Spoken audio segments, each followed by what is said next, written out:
Okay, so you guys don't know me, my name is Ducklow, and I'm youth director here at Fellowship Church.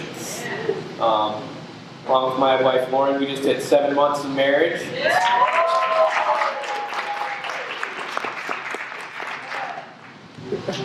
Thank you. So, just been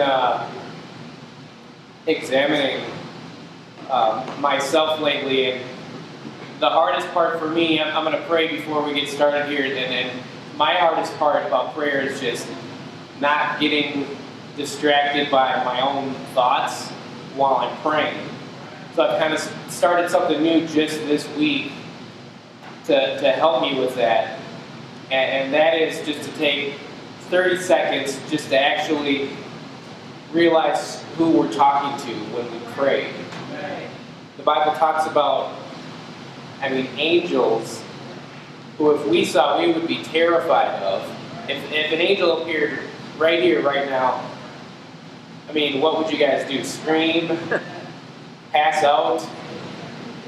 And the Bible talks about those angels are covering up their eyes going, He's holy, He's holy, He's holy. We can't stand how holy He is. And that's the God that we're talking to. So I just want to take 30 seconds just to humble ourselves before we come into prayer.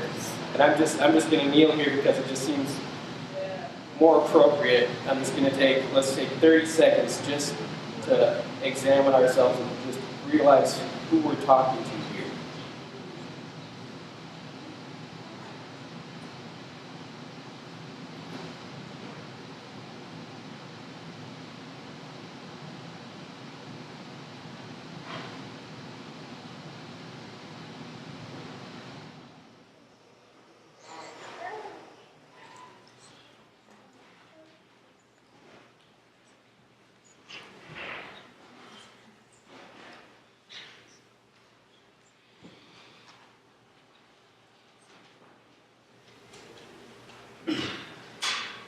God, we just want to enter into your presence right now.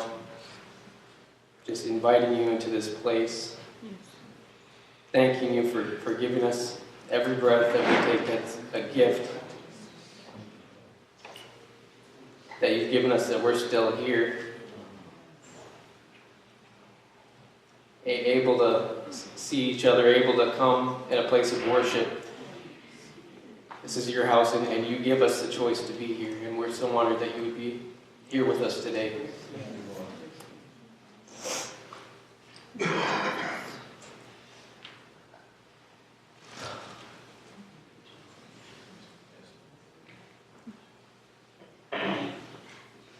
Thank you for Jesus.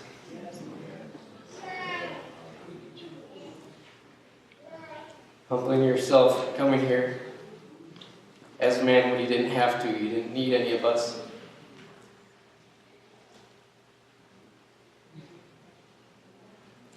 But you came here anyway because you loved us. I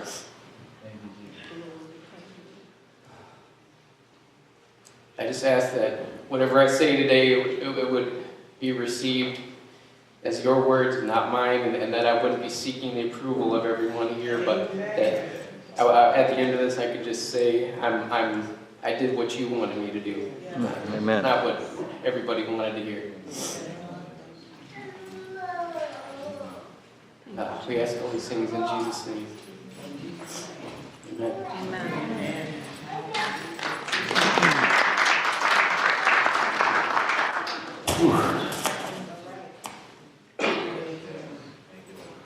So, about 2 weeks ago, I was sitting up on the drummer's throne, as it's called. It just looks like a little stool to me, but that's what it's called. And just kind of came to me like, I think I should give a sermon soon. And didn't think about it too much more than that. And then we got done with the music and the worship, and then I went down and sat next to my wife Lauren, and she goes, "Hey, you should really give a sermon soon." I thought, wow, I was just thinking about that. And then last week, Pastor Tim texted me and goes, "Hey, would you give a sermon on Sunday?" after the kids give their Christmas presentation, and I said, you know what? I think it might be time to give a sermon. And when God is telling you to do something, I believe that you should do it. And it's just, you can't fight with him anyway. You're not going to win. You might as well just do it. So here we are. So I only give sermons occasionally here, but I only like to do it when I feel like I'm led to do it, or when I feel like I'm called. So that's why it's occasionally, so that, catching up with you guys a little bit.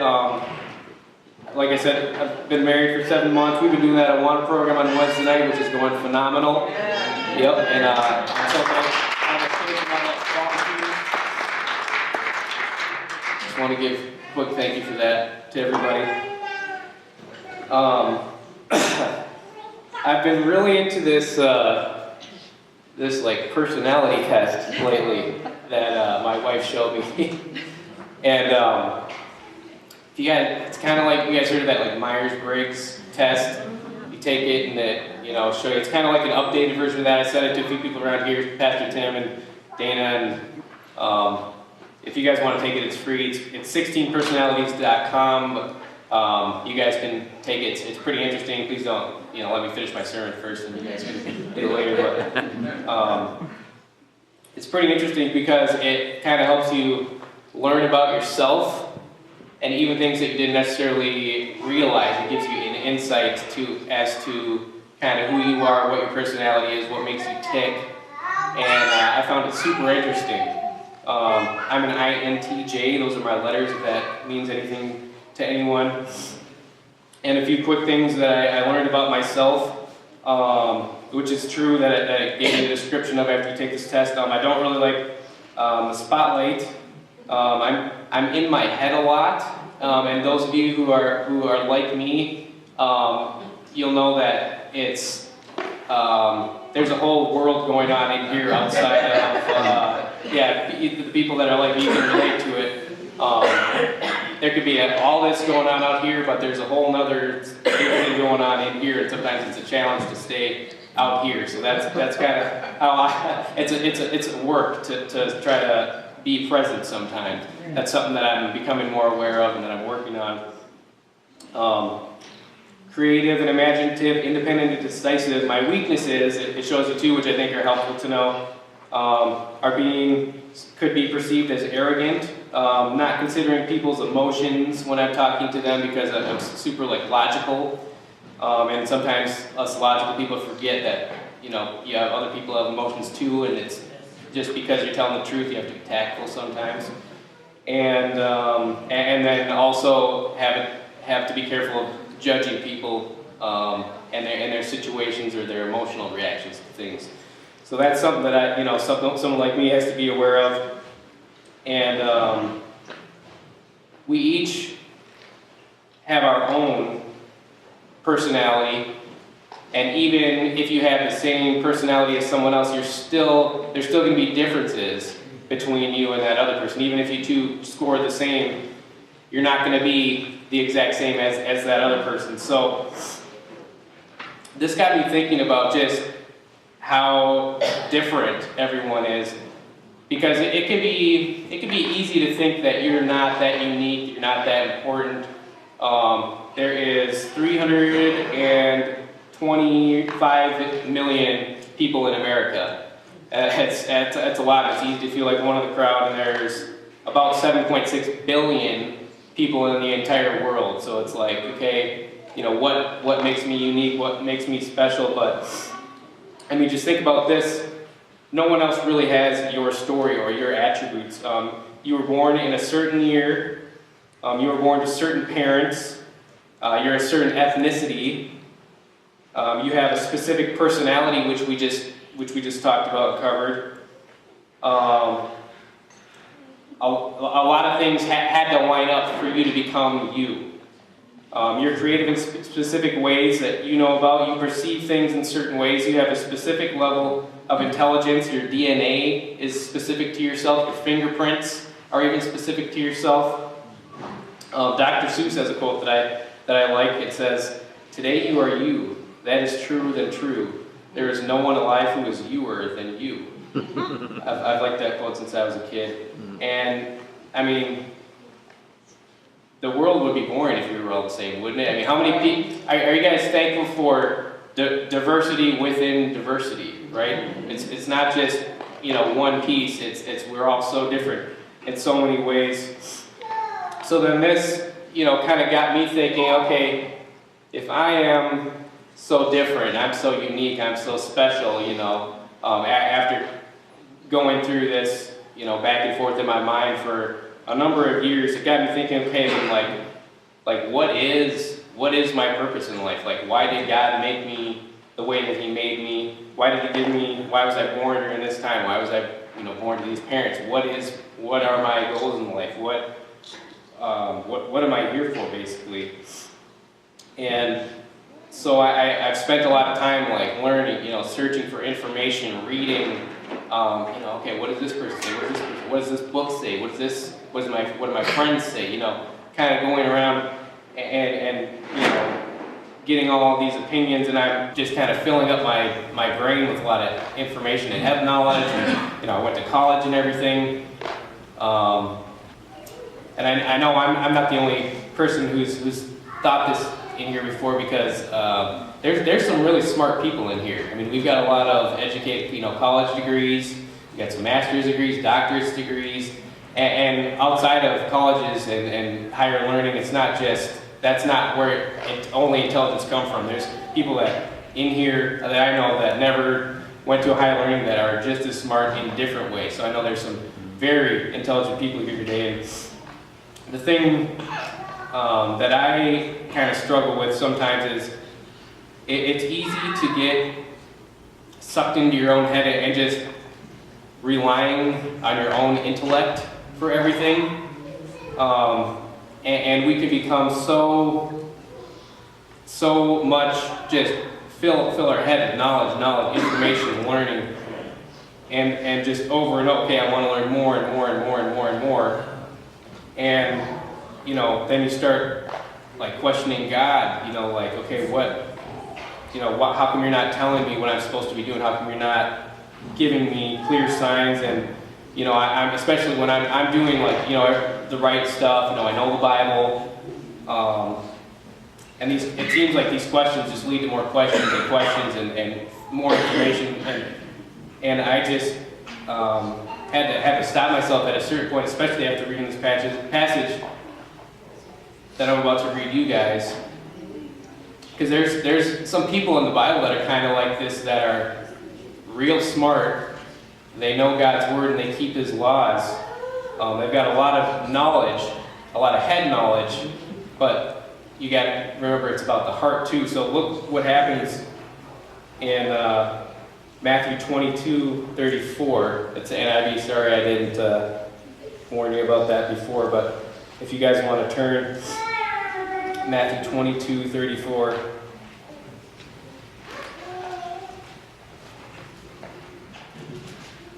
These very smart religious people were called Sadducees and Pharisees. And they would a lot of times try to trick Jesus and outsmart Him, and with their intellect, they were gonna catch this guy and trick him into giving him the wrong answer, and then we can get him. So Matthew 22:34.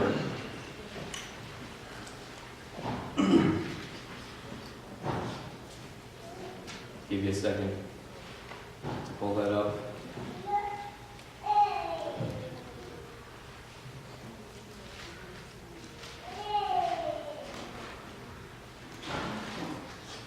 Okay, starts hearing that Jesus had silenced the Sadducees and the Pharisees got together.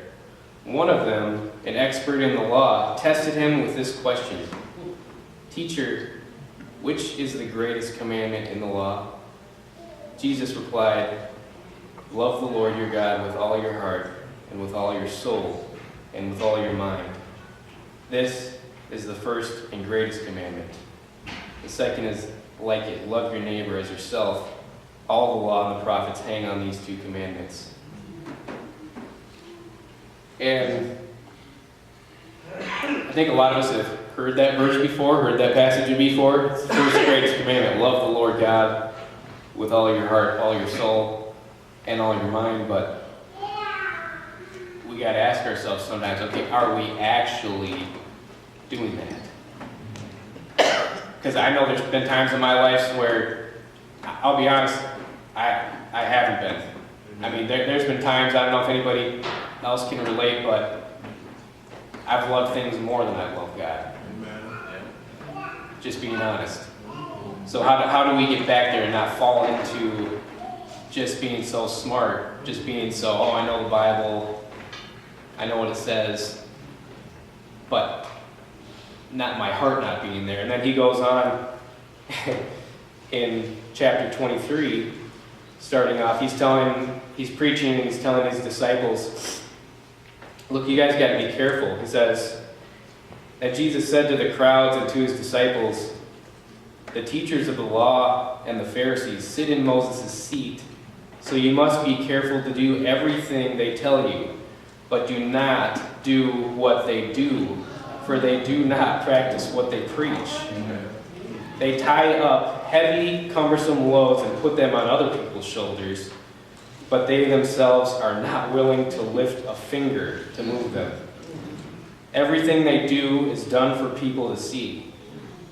They make their phylacteries. I looked up that word last night. I had no idea what it was. Phylacteries. It's like this leather box that you wear on your head. Yeah, you know what it is. And he says they make their phylacteries wide and their tassels and their garments long. I mean, and I looked up some pictures. Look, if you get a chance, look up these things. It's like this leather box that you wear on your head, and I can just imagine going around. Look at how big my phylactery. I mean, I am so holy. And he says that they make them so wide, and that they just want to be seen.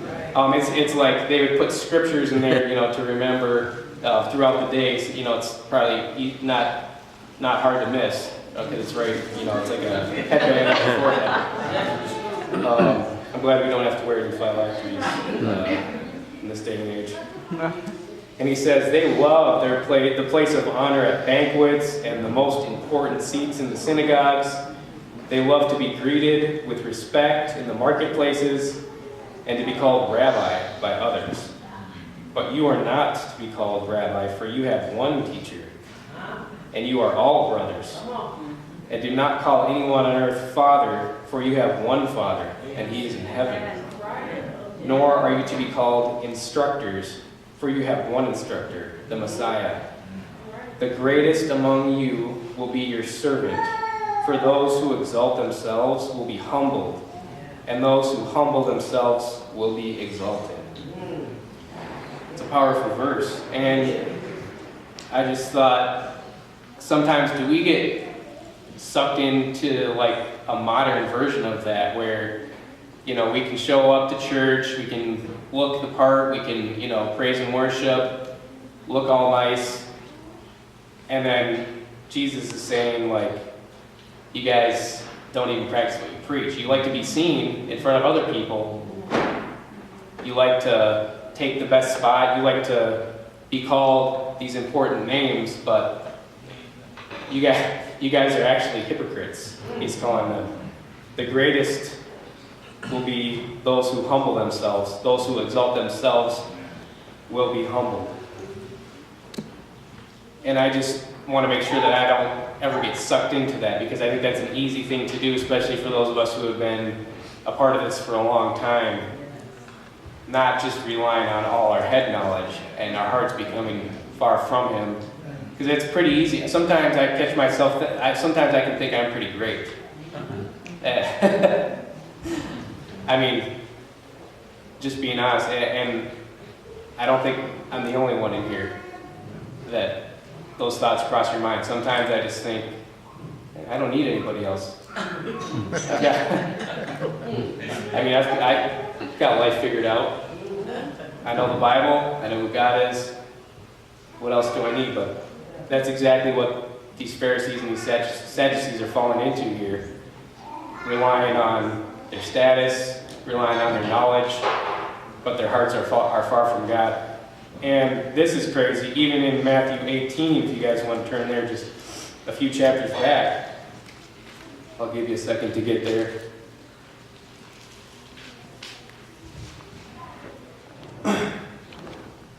Matthew 18, NIV.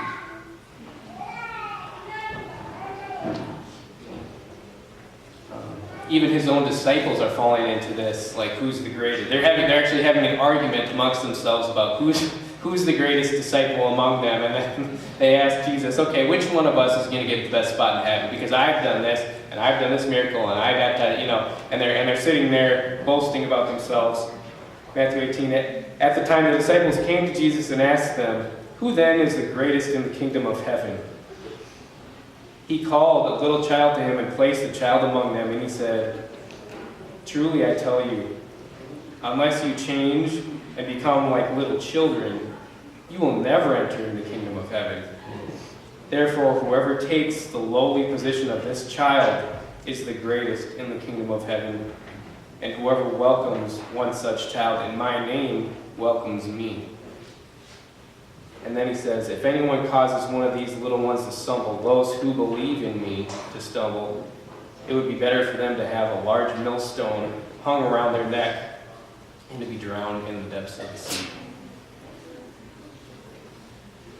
That's pretty harsh. And that verse really strikes a chord with me because,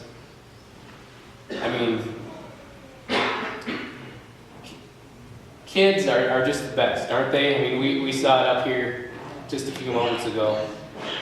And just, you don't have to give a philosophical debate to a kid about, to believe in God. They just do. They just trust Him. And I can relate with that so much because when I was 8 years old, I heard a simple message that Jesus loved me and He died for my sins, and you didn't have to sit there and give me an entire theology debate. I just accepted it, and I said, okay, I want this, and I just gave my life to Jesus. I repented, was baptized, filled with the Holy Ghost, and we talk about being born and then being born again. So my earthly birthday was May 15, 1986, and I was born again on February 12th, 1994, at 8 years old. And it wasn't one of these things I was just doing it to appease my parents. I feel the same way today as I did when I was 8 years old. I made the commitment and I made the dedication back then. And that makes so much sense that he talks about, you guys got to just accept me like a child. Because as we get older, life has a way of just wrecking us and filling our brains with trash and experiences hurting us, people hurting us, and that puts walls up and barriers in between us and the Lord. And that's why he says, you got to quit thinking about which one of you is going to be the greatest. You guys are not even going to make it to my kingdom if that's your mentality. You guys have got to become like kids, like children. Just receive me, trust me like a kid, and then you'll be the greatest in heaven. I'm just going to pray us out, and then I'm going to turn the rest of the service out to Pastor Tim.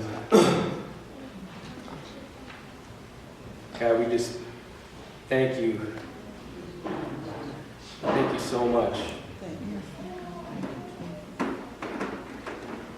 for what you've done for us, for what you've taught us, for how you've shown us to live. We just ask that if anyone heard a message today that would resonate with them, they would be willing to receive you like a child and just say, okay, I'm just going to trust you.